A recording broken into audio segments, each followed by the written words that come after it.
Hello बच्चों, welcome back to my channel RM study time. आज हम लोग जा रहे हैं क्लास 6 की साइंस का लेसन नंबर 2 पदार्थ एवं पदार्थों के समूह। इसका क्वेश्चन आंसर करेंगे, एक्सरसाइज करेंगे। अगर वीडियो आपको हेल्पफुल लगे तो प्लीज़ लाइक करें, अपने फ्रेंड और दोस्तों के साथ भी शेयर करें, हमारे चैनल को सब्सक्राइब जरूर कर लें। सो चलो स्टार्ट करते हैं। अब यहाँ पर प्रश्न नंबर 1 है, सही विकल्प छाँटकर अपनी उत्तर पुस्तिका में लिखिए। प्रश्न नंबर का है, वर्गीकरण आवश्यक होता है। अब वर्गीकरण क्या होता है?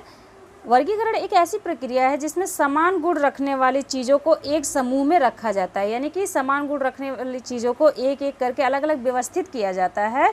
इससे चीज़ों को समझने में बहुत आसानी होती है, ढूंढने में बहुत आसानी होती है, इसी को वर्गीकरण कहा जाता है।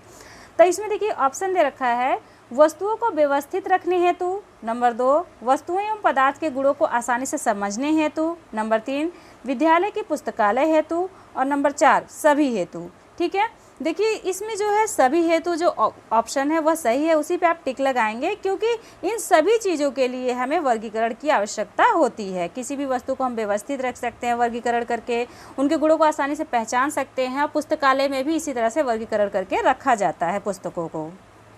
प्रश्न नंबर ख है, किसी द्रव को गर्म करने पर वह बदल जाता है। किसी द्रव को गर्म करने पर वह किस में बदल जाता है? गैस में। ठीक है, किसी भी द्रव को अगर हम गर्म करेंगे, जैसे ऑयल है उसे गर्म करेंगे तो भी वो धुआं बन जाता है, पानी उसे गर्म करेंगे तो वो वाष्पित हो जाता है। इस तरह से जब भी हम किसी द्रव को गर्म करते हैं तो वह गैस में बदल जाता है। प्रश्न नंबर ग है, गैस को किसी बर्तन में रखने पर वह, जब भी हम किसी बर्तन में गैस को रखते हैं तो वह क्या करती है? इसका ऑप्शन है, उसकी तल में बैठ जाएगी, उसमें पूरी तरह से फैल जाएगी, नंबर 3 है उसके केवल ऊपरी हिस्से में फैलेगी, नंबर 4 है उसको खाली कर देगी। तो इसका जो सेकंड ऑप्शन है वह सही है, उस पर आप टिक लगा लें, उसमें पूरी तरह से फैल जाएगी। जब भी हम किसी गैस को किसी बर्तन में रखते हैं, जैसे हम किसी धुएं को अगर किसी बर्तन में इकट्ठा करेंगे या बलून में जो हम हवा भरते हैं तो क्या करता है, वो पूरी की पूरी जो सामान होता है उसमें फैल जाता है। तो इसका सेकंड ऑप्शन सही है। नेक्स्ट क्वेश्चन है प्रश्न नंबर घ, पदार्थ की निर्माण इकाई है। पदार्थ की निर्माण इकाई है, यानी जो भी सामान है, जितने भी पदार्थ हमारे हैं वो किससे बनी है, किन छोटे छोटे कणों से मिलकर बनी है। तो यहाँ पर दिया है ऑप्शन नंबर 1 परमाणु, नंबर 2 है इलेक्ट्रॉन, 3 है प्रोटॉन और 4 है न्यूट्रॉन। तो कोई भी पदार्थ जो बना है वो परमाणुओं से मिलके बना है, तो इसका फर्स्ट ऑप्शन सही है, आप उस पर टिक लगाएंगे, परमाणु। प्रश्न नंबर 2 है, रिक्त स्थानों की पूर्ति कोष्टक में दिए गए सही शब्द की सहायता से कर अपनी उत्तर पुस्तिका में लिखिए। ठीक है, तो यहाँ पर आपको फिल इन द ब्लैंक्स दिया है, रिक्त स्थान दिया है, जिसमें बगल में आपको कोष्टक में कुछ वर्ड दिए हैं, उससे आपको इसे फिल करना है। यहाँ पर ऑलरेडी फिल है, आप इसे देखकर फिल कर लें। मैं सेंटेंस बोल देती हूँ। नंबर 1, ठोस का आकार निश्चित होता है। ठीक है, ठोस का आकार निश्चित होता है, तो इसे अपनी बुक में फिल कर लें इसी तरह से। नेक्स्ट है, अगरबत्ती की सुगंध गैसीय गुण के कारण कमरे में फैल जाती है। जब भी हम अगरबत्ती जलाते हैं तो पूरा कमरा महकने लगता है, किस वजह से? क्योंकि अगरबत्ती की जो महक होती है उसमें गैसीय गुण होता है और वह आसानी से पूरे स्थान को घेर लेती है।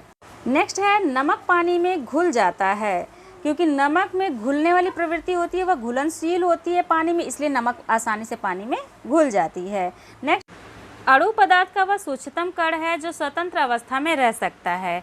अणु क्या होता है? यह 2 या 2 से अधिक परमाणुओं से मिलकर बनने वाला कण होता है। ये सबसे छोटा कण होता है जो कि स्वतंत्र अवस्था में रह सकता है, और परमाणु स्वतंत्र अवस्था में नहीं मिलता है, जबकि पदार्थ की सबसे छोटी इकाई, सबसे सूक्ष्मतम इकाई जो है परमाणु होती है। प्रश्न नंबर 3 है, अधोलिखित प्रश्नों के संक्षिप्त उत्तर अपनी उत्तर पुस्तिका में लिखिए। जिसमें प्रश्न नंबर का है, पदार्थ की 3 अवस्थाओं के नाम लिखिए। अब हमारे ब्रह्मांड में जितने भी पदार्थ पाए जाते हैं उन्हें 3 अवस्थाओं में बांटा जाता है। यहाँ पर देखें उत्तर, पदार्थ की 3 अवस्थाएं निम्न हैं। नंबर 1 ठोस, नंबर 2 द्रव, नंबर 3 गैस। ठीक है, ब्रह्मांड में जितने भी पदार्थ पाए जाते हैं इन्हीं 3 अवस्थाओं में उन्हें विभाजित किया जाता है। प्रश्न नंबर ख है, पदार्थ की उस अवस्था का नाम लिखिए जिसमें पदार्थ का आयतन और आकृति दोनों निश्चित होते हैं। पदार्थ की उस अवस्था का नाम लिखिए जिसमें पदार्थ का आयतन और आकृति दोनों निश्चित होते हैं। इसका उत्तर है पदार्थ की ठोस अवस्था में पदार्थ का आयतन और आकृति निश्चित रहते हैं। ठीक है, किसी भी पदार्थ को आप देखें अगर वो ठोस रूप में है तो जो उसका आयतन है, जो उसका आकार है, वो कभी नहीं बदलता है, वह एक निश्चित रूप में हमेशा बना रहता है। ठीक है, तो ये ठोस के अंदर ये गुण पाया जाता है। जबकि आप देखेंगे गैस और द्रव ये दोनों ऐसे अवस्थाएं होती हैं जो जिस बर्तन में रखे जाते हैं उसी का शेप ले लेते हैं। सिर्फ ठोस का ही आकार हमेशा निश्चित रहता है। नेक्स्ट है प्रश्न नंबर ग, पदार्थों के वर्गीकरण से क्या तात्पर्य है? पदार्थों के वर्गीकरण से क्या तात्पर्य है? इसका उत्तर है पदार्थों को उनके सामान्य लक्षणों के आधार पर अलग अलग समूह में व्यवस्थित करने की क्रिया को वर्गीकरण कहते हैं। ठीक है, जो भी पदार्थ होते हैं उनके जो सामान्य लक्षण होते हैं, गुण होते हैं, उस तरह से अलग अलग समूह बना लेना और उनको अलग अलग व्यवस्थित करना ही वर्गीकरण कहलाता है। अब वर्गीकरण करने से हमें क्या फ़ायदा होता है? किसी भी चीज़ को, वस्तु को अगर हम वर्गीकृत कर देते हैं तो वह हमें आसानी से मिल जाता है, उसका इस्तेमाल करना भी आसान हो जाता है। इसलिए वर्गीकरण का हर क्षेत्र में बहुत इस्तेमाल होता है। प्रश्न नंबर घ है, पारभासी किसे कहते हैं? पारभासी किसे कहते हैं? इसका उत्तर है वे पदार्थ जिनके द्वारा धुंधला या आंशिक रूप से आर पार देखा जा सकता है वे पारभासी कहलाते हैं। जैसे तेल लगा कागज, पेंट लगा कांच आदि। ठीक है, ऐसी कोई भी पदार्थ जिनसे हम देखने का प्रयास करें तो धुंधला धुंधला सा हमें उस पार दिखाई देती है चीज़ें, उसी को पारभासी कहा जाता है। प्रश्न नंबर 4 है, कारण बताइए, जिसमें प्रश्न नंबर का है द्रव पदार्थों की आकृति निश्चित नहीं होती है। द्रव पदार्थों की आकृति निश्चित नहीं होती है। अभी हमें इसका कारण बताना है। तो इसका उत्तर है द्रव के अणु दूर दूर होते हैं और अणुओं के बीच का आकर्षण बल कम होता है। इस कारण द्रव पदार्थों की आकृति निश्चित नहीं होती है। जबकि जो ठोस पदार्थ होते हैं उसमें जो अणु होते हैं वह पास पास में एकदम जुड़े होते हैं और उनके अंदर जो अणुओं के बीच का आकर्षण बल होता है वह बहुत जटिल होता है। इसकी वजह से उनका आकार निश्चित होता है और द्रव का आकार निश्चित नहीं होता है, क्योंकि उनके अणु दूर दूर होते हैं और अणुओं के बीच का आकर्षण बल कम होता है। प्रश्न नंबर ख है, जल से भरा गिलास खाली गिलास की अपेक्षा भारी होता है। अगर कोई गिलास है उसमें पानी भर दिया जाए तो वह खाली गिलास की अपेक्षा भारी होता है। अभी इसका कारण बताना है। इसका उत्तर है जल से भरा गिलास व खाली गिलास दोनों का आयतन समान होता है। जल के अणु निकट होने के कारण जल से भरे गिलास में गिलास के साथ जल का भार भी होता है, जबकि खाली गिलास में केवल गिलास का भार होता है। क्योंकि खाली गिलास में उपस्थित वायु के अणु दूर दूर होने के कारण उनका भार नगण्य होता है। इस कारण जल से भरा गिलास खाली गिलास की अपेक्षा अधिक भारी होता है। अब यहाँ पर देखो, क्योंकि जो खाली गिलास होता है उसमें गैस भरा होता है और जो दूसरा गिलास है जिसमें जल भरा होता है उसमें जल भरा होता है। गैस की अपेक्षा जल के जो अणु होते हैं वे नज़दीक होते हैं, जिसकी वजह से उसमें एक भार होता है। तो गिलास का भार और जल का भार दोनों की वजह से जो जल से भरा गिलास है वो भारी रहेगा और जो खाली गिलास है जिसमें वायु भरा है, क्योंकि वायु का भार बहुत कम होता है, उसके अणु बहुत दूर दूर होते हैं, इसलिए वह हल्का रहेगा। प्रश्न नंबर 5 है, निम्नलिखित प्रश्नों के उत्तर अपनी अभ्यास पुस्तिका में लिखिए। जिसमें प्रश्न नंबर का है, एक प्रयोग बताएं जिससे स्पष्ट होता है कि पदार्थ स्थान घेरता है। अब यहाँ पर एक प्रयोग बताना है जिससे पता चले कि जो भी पदार्थ होते हैं वह स्थान घेरते हैं। तो इसका उत्तर है, एक गुब्बारा लें, उसमें पंप द्वारा हवा भर दें। हवा भरने पर गुब्बारा फूलने लगता है और स्थान घेरता है।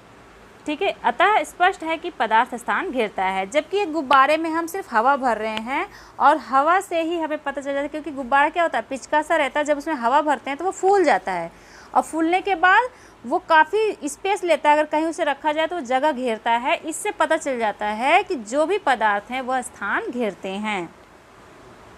प्रश्न नंबर ख है, किसी पदार्थ को ठोस अवस्था से द्रव अवस्था तथा द्रव अवस्था से ठोस अवस्था में कैसे बदला जा सकता है?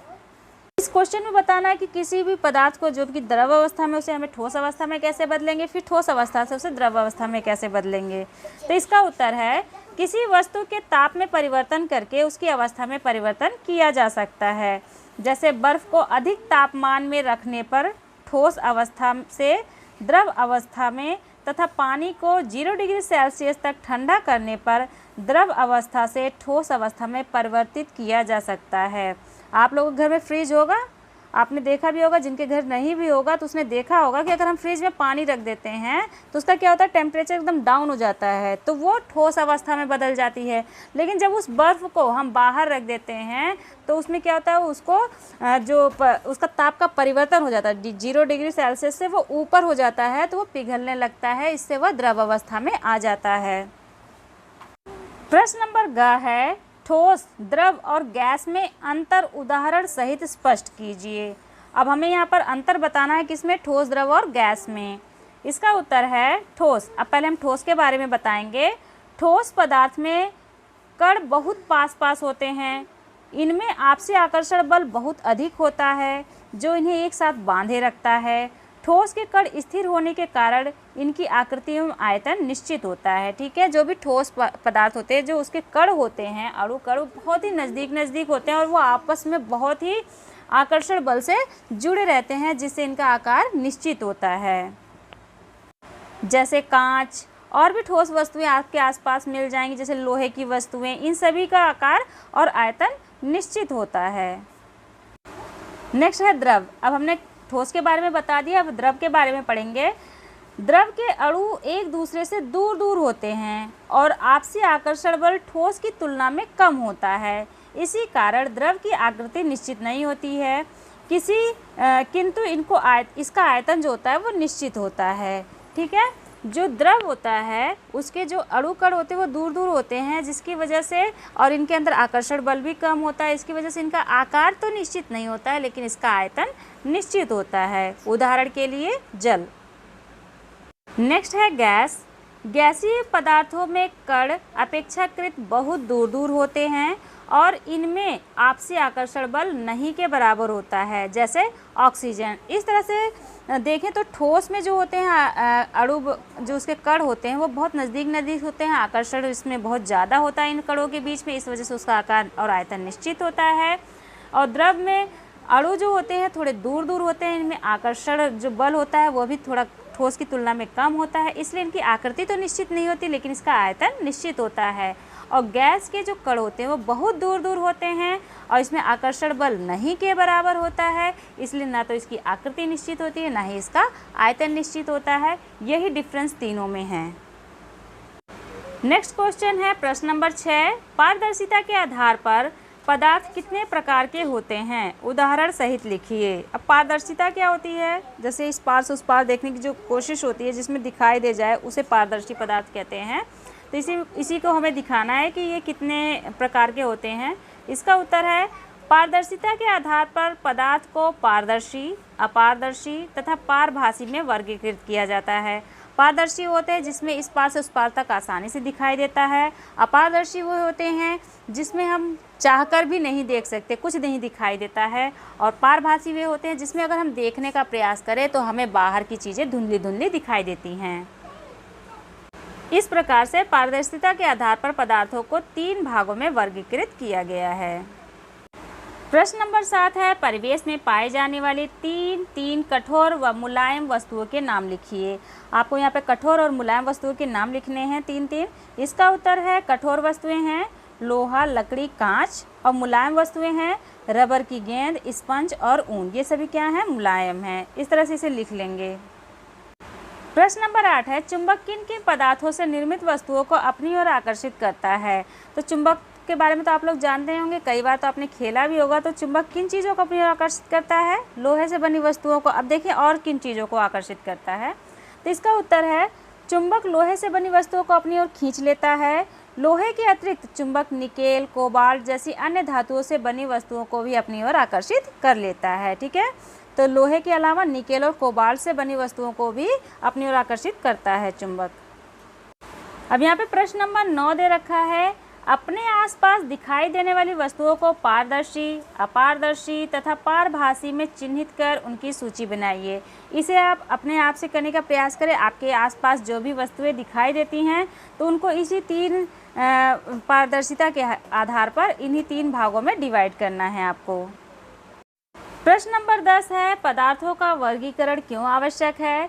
इस संबंध में अपने विचार लिखिए। अब यहाँ पर वर्गीकरण के बारे में बताना है, तो इसका उत्तर है किसी वस्तु की पहचान इसके आकार, बनावट, रंग, उपयोग आदि के आधार पर की जाती है। जब हम वस्तुओं को उसके विशेष गुणों, उपयोग आदि के आधार पर अलग अलग समूहों में रखते हैं तब उसकी पहचान आसानी से की जा सकती है। वस्तुओं को उनके सामान्य लक्षणों के आधार पर अलग अलग समूह में व्यवस्थित करने की क्रिया को वर्गीकरण कहते हैं। पदार्थ की बाह्य संरचना के आधार पर वर्गीकरण भौतिक वर्गीकरण कहलाता है तथा आंतरिक संरचना के आधार पर वर्गीकरण रासायनिक वर्गीकरण कहलाता है। ठीक है, तो वर्गीकरण तो आपको हर क्षेत्र में देखने को मिलेगा। इससे हमें चीज़ों का ढूंढना, इस्तेमाल करना बहुत आसान होता है, इसलिए वर्गीकरण बहुत ही ज़्यादा ज़रूरी है। ये इस पूरे चैप्टर की फुल एक्सरसाइज है। आई होप कि वीडियो आपके लिए हेल्पफुल होगी। अगर पसंद आए तो प्लीज़ ज़रूर लाइक करें और हमारे चैनल को सब्सक्राइब कर लें। आज के लिए इतना ही, मिलते हैं नेक्स्ट वीडियो में। Thanks for watching this video.